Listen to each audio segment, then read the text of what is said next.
An innovative economy is a resilient economy. After all, the ability to adapt has helped our country bounce back from countless recessions.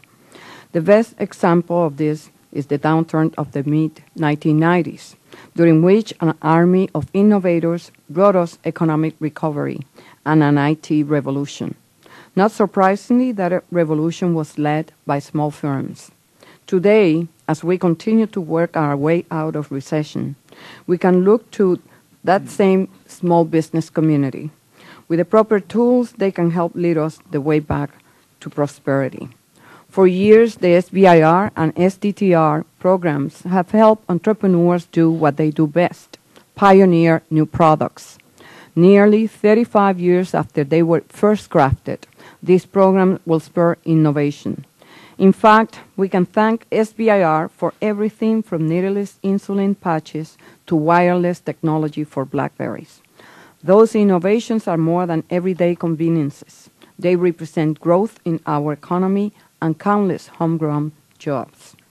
But while SBIR and STTR are inherently valuable programs, they are in need of modernization. Today, we're going to take steps to not only update these programs, but to enhance them.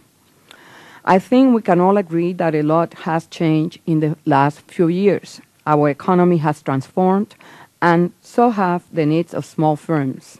Yet, regardless of those changes, neither SBIR nor STTR has been updated in nearly a decade. The legislation we are examining this morning will turn that around. It will modernize the programs to reflect today's economy and will enhance them to boost commercialization. Just as importantly, this bill is going to cut through the program's red tape. To begin, it authorizes agencies to create fast-track programs. Doing so will eliminate funding delays for Phase 2 awards, streamlining the R&D process and allowing innovators to spend more time in the lab.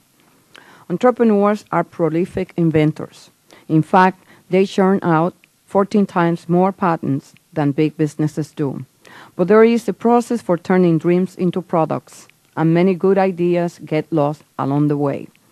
By creating commercialization benchmarks, we are placing new emphasis on bringing products to market. We are also improving communication between SBIR officers and purchasing agencies. That way, entrepreneurs will know what the agencies are looking for and will have a better shot at bringing their projects to the marketplace. As any inventor will tell you, commercial appeal isn't always enough. R&D is an expensive process, and entrepreneurs often lack the capital to see it through. The legislation we are discussing today recognizes that and promises small firms increased financial freedom. It is no secret that capital is scarce these days, which is why all options should be on the table.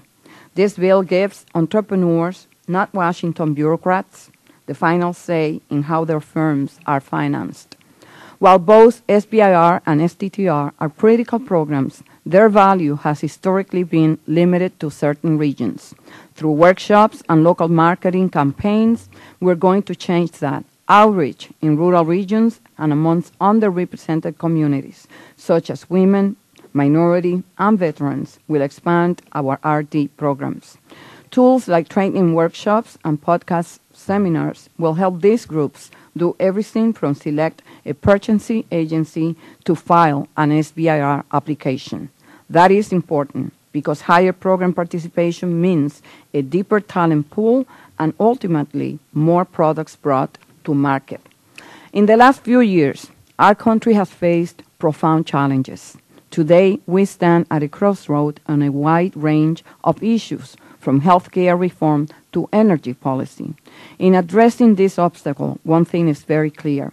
We need a new approach. That is why this morning's legislation is so important.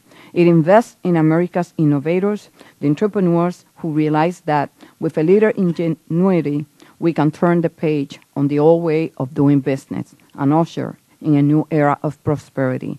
With that, I look forward to hearing from today's witnesses, and I want to take this opportunity to thank all of you in advance.